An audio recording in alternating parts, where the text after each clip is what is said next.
साक्षात् परम ब्रह्म तस्मै श्री गुरुवे नमः, तस्मै श्री गुरुवे नमः. A very warm greetings to all of you on the special occasion of Teachers' Day.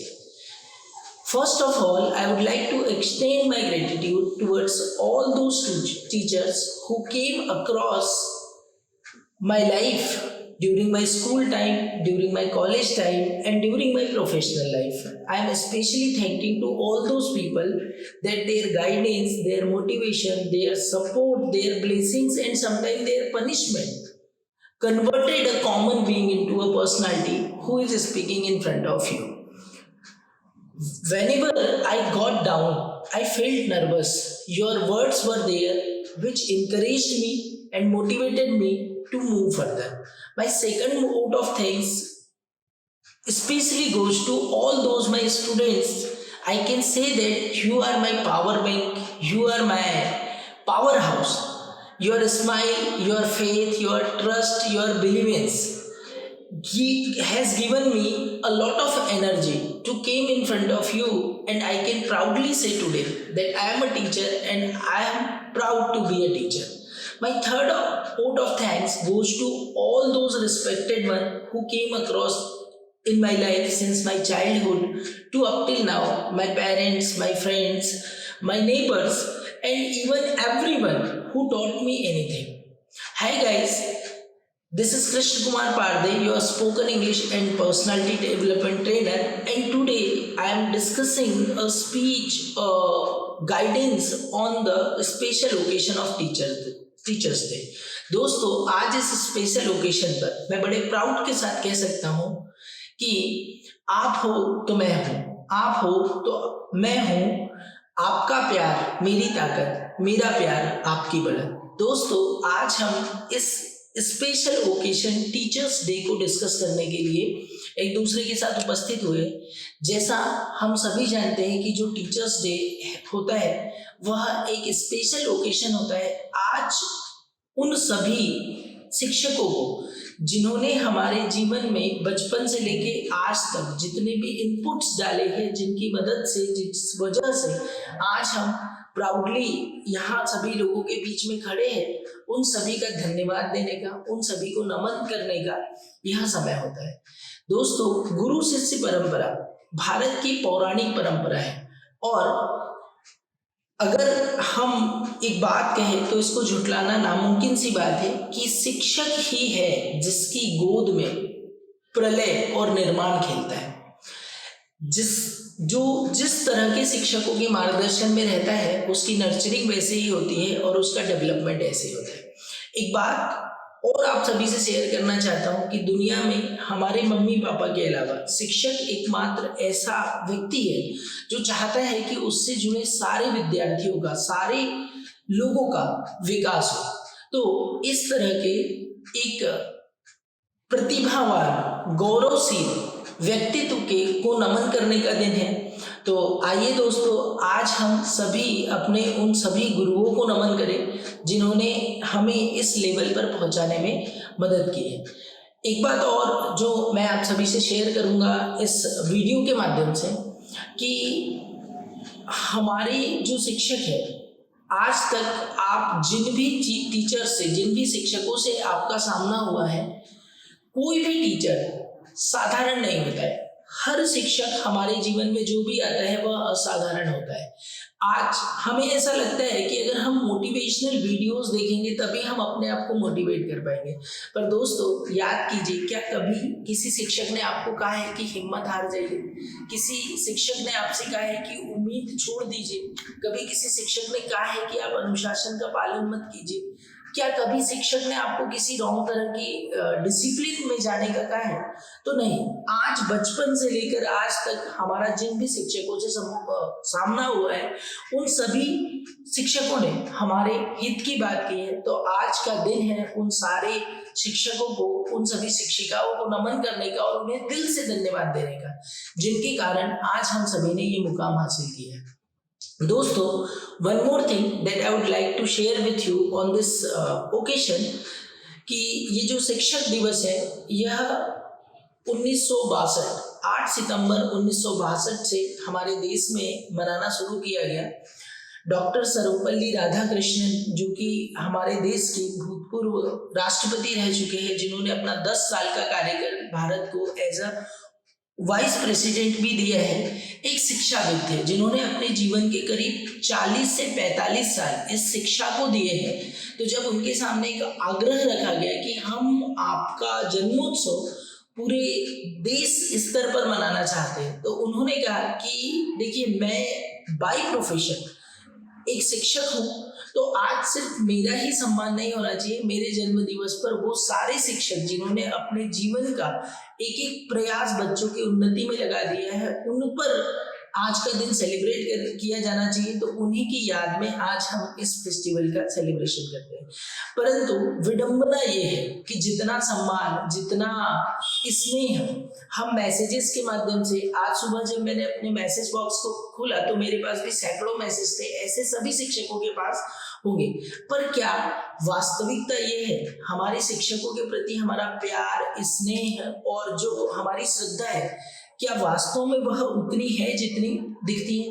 Okay, one more thing, कई डेफिनेशंस में लिखा होता है कि शिक्षक हमें अंधकार से प्रकाश की ओर, प्रगति की ओर लेके जाते हैं।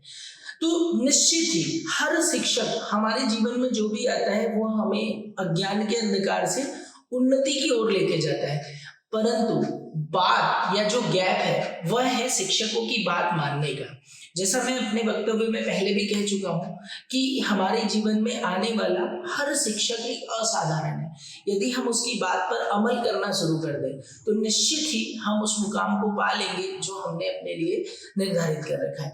आज मैं एक छोटी सी स्टोरी के माध्यम से एक शिक्षक की महानता के बारे में कुछ संपुट छोड़ना चाहूंगा आप सभी के सामने। एक छोटी सी कहानी है। एक गांव में एक मूर्तिकार रहता था। दोस्तों, यहाँ पर मैं कुछ उपमा के आधार पर यह स्टोरी आपसे डिस्कस करूंगा। आप इसको थोड़ा समझने का प्रयास कीजिएगा कि एक गांव में एक मूर्तिकार रहता था। जैसा कि हम भारतवर्ष में रहते हैं और हम जानते हैं कि हमारे देश में मूर्तिकारों का जो करियर है वह बहुत स्टेबल नहीं होता है। उनका जो बिजनेस है वो सीजनल होता है। दुर्गा जी, गणेश जी या किसी स्पेशल ओकेशंस पर उनकी जरूरत होती है और उसके बाद उन्हें बेरोजगारी का समय काटना होता है। तो ऐसे ही किसी गांव में एक मूर्तिकार रहता था।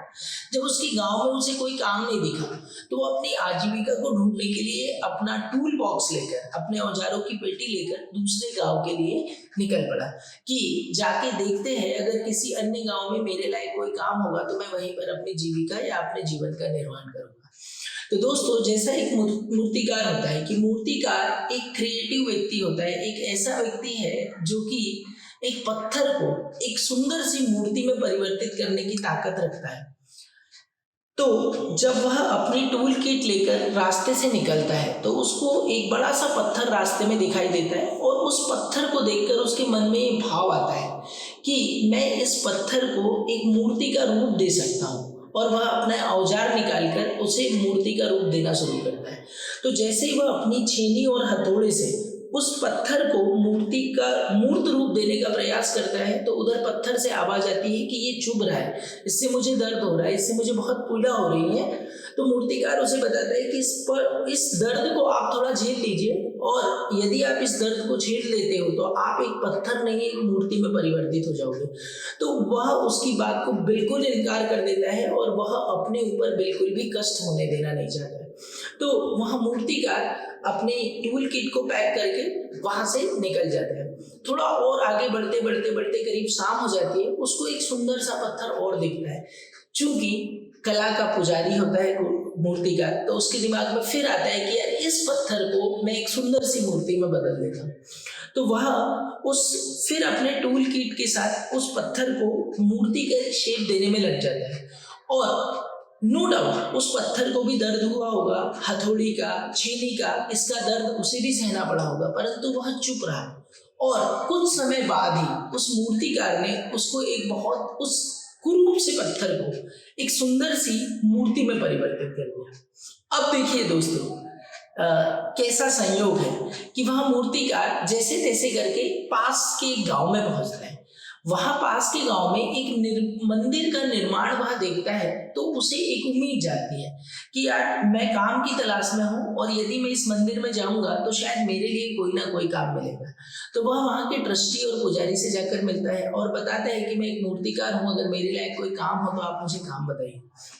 तो वह पुजारी उससे कहता है कि देखिए बंधु, आप देख सकते हो कि इस मंदिर का ऑलमोस्ट काम पूरा हो गया है, परंतु अब इस मंदिर में एक सुंदर सी प्रतिमा की जरूरत है। यदि हम एक प्रतिमा को यहाँ स्थापित कर दें, उसके बाद इस मंदिर की फंक्शनिंग शुरू हो जाएगी। तो तुरंत ही उस मूर्तिकार के दिमाग में आता है और वो बोलता है कि पंडित जी, मैं इसमें आपकी तुरंत मदद कर सकता हूँ। मैं जब रास्ते में आ रहा था तो मैंने XYZ जगह पर एक पत्थर को मूर्ति का शेप दिया है, यदि आपको वहाँ मूर्ति पसंद आती है तो आप उसको लाकर अपने मंदिर में विराजित कर सकते हैं। तो उस पुजारी को मूर्तिकार की बात बहुत अच्छी लगती है। पुजारी अपने कुछ अन्य अनुयायियों के साथ उस मूर्ति को देखने जाता है और जाके उस मूर्ति को जब वह देखता है तो मंत्रमुग्ध हो जाता है और उस मूर्ति को उठाकर वह मंदिर में विराजित कर देते हैं, स्थापित कर देते हैं। अब लोग वहां पर आते हैं और उस मूर्ति की पूजा अर्चना शुरू हो जाती है। धीरे धीरे धीरे उस मंदिर का प्रताप इस तरह से बढ़ने लगता है कि आजू बाजू के कई गांव के लोग उसके दर्शन के लिए आते, वहां पूजा अर्चना करते, फूल चढ़ाते, प्रसाद चढ़ाते और वहां से चले जाते। दोस्तों, क्या होता है कि कुछ दिन ऐसे ही बीतते जाते हैं और वहां पर श्रद्धालुओं को तांता लगा रहता है, जिसके कारण उस मंदिर में जो साफ सफाई है उस पर इसका प्रभाव पड़ने लगता है। जैसा कि हम देखते हैं कि जहाँ पर लोगों का आवागमन ज्यादा होता है वहां पर गंदगी ज्यादा होती है। तो इसी तरह से उस मंदिर में भी कुछ नारियल के फोड़ लेने से बहुत सारा पानी गिरता है, फूल के चढ़ा देने से, और ये सारी चीजों से वहां पर थोड़ा सा एक जो अनहाइजीनिक एटमॉस्फेयर था वो क्रिएट हो गया। तो पुनः पुजारी के दिमाग में आता है कि यार अगर इसी तरह से यहाँ पर चलता रहा तो यह मंदिर कुछ दिनों में और गंदा हो जाएगा, इसकी सफाई करने में बहुत दिक्कत आएगी। तो वो उनके माइंड में एक प्लान आता है कि क्यों ना हम मंदिर के बाहर एक ऐसा पत्थर स्थापित कर दें जिस पत्थर पर लोग आके अपना नारियल तोड़े, तो ये जो नारियल से गिरने वाला पानी है ये मंदिर के अंदर नहीं गिरेगा। तो ऐसा ही होता है। पुनः उस मूर्तिकार से सलाह ली जाती है। मूर्तिकार सलाह देता है कि जब मैं आ रहा था तो मुझे एक ऐसे ही कठोर सा पत्थर रास्ते में मिला है और उस कठोर से पत्थर को अगर आपको पसंद आए तो आप उसे ला सकते हो। तो उसका प्रपोजल फिर से वो स्वीकार कर लेते हैं और अपने अनुयायी के साथ पुजारी जी जाकर उस पत्थर को ले आते हैं। अब देखिए दोस्तों, दोनों ही पत्थर, एक को मूर्तिकार ने तराश कर मूर्ति का रूप दे दिया और दूसरे को मंदिर के बाहर रख दिया गया। अब लोग आते, उस पर नारियल फोड़ते, भगवान को प्रसाद चढ़ाते और वहां से वापस चले जाते। एक दिन दोपहर की बात है कि जब, जैसे हमने सामान्यतः देखा है कि दोपहर के समय पर ज्यादातर मंदिर बंद होते हैं, तो ऐसी मंदिर बंद था। अब उस मंदिर में सिर्फ दो लोग थे, एक तो वो पत्थर से बनी हुई मूर्ति और एक दूसरा पत्थर जो बाहर रखा हुआ था। अब दोनों में आपस में बात होती है कि यार मैं भी पत्थर हूं और आप भी पत्थर हो। ऐसा क्या है कि लोग आप पर आके फूल चढ़ाते हैं, लोग आपकी पूजा करते हैं, लोग आप पर प्रसाद चढ़ाते हैं और मुझ पर आकर जोर जोर से वो नारियल फोड़ते हैं। तो उन दोनों के डिस्कशन में मूर्ति उससे कहती है कि जब वह मूर्तिकार मुझे मूर्ति का रूप दे रहा था तो उस समय मैं उस पीड़ा को सहता गया, मैंने उस सारी चीजों को बर्दाश्त किया और मैंने अपने आप को रूपांतरित किया। परंतु जब वह मूर्तिकार आपको सेव दे रहा था तो आपने अपनी कठोरता दिखाई, आपने उनकी बात नहीं मानी, तो आज आपके साथ यही है। तो दोस्तों, हमारे जीवन में भी ये जो मूर्तिकार है ये हमारे शिक्षक होते हैं और इस बात को आप इससे कनेक्ट कीजिए कि यदि हम शिक्षक की बात का अनुसरण करते हैं, उनकी बातों का पालन करते हैं, तो निश्चित ही सफलता हमारे कदम चूमेगी। तो आप सभी से एट द एंड मैं यही रिक्वेस्ट करूंगा कि आप सभी अपने जीवन में जितने भी शिक्षकों से आपका सामना हुआ है उन सभी का इम्पोर्टेंस समझिए, महत्व समझिए। हो सकता है कि किसी का सब्जेक्ट आपको ठीक लगता हो, किसी का सब्जेक्ट ठीक नहीं लगता हो, इट डजंट मैटर, परंतु ये जरूर बात है कि हमारे जीवन में आने वाला हर शिक्षक हमारे लिए सम्माननीय होता है और वो सारे लोग जिन्होंने इनडायरेक्ट डायरेक्ट रूप से किसी भी रूप में हमें कोई शिक्षा दी हो वो सभी सम्मान के पात्र हैं। तो इस शिक्षक दिवस के पावन अवसर पर मैं बस आप सभी से यही कहूंगा कि बस अपने शिक्षकों की बात का अनुसरण कीजिए। ऑल द बेस्ट, जीवन में बहुत सारी उन्नति कीजिए। यदि आपको यह स्टोरी और यह वीडियो पसंद आया हो तो दोस्तों प्लीज इसको लाइक करिए, शेयर करिए, और आप इस चैनल पर यदि नए हो तो आप इसको सब्सक्राइब करके प्लीज बेल आइकॉन दबा दीजिए। Thank you friends.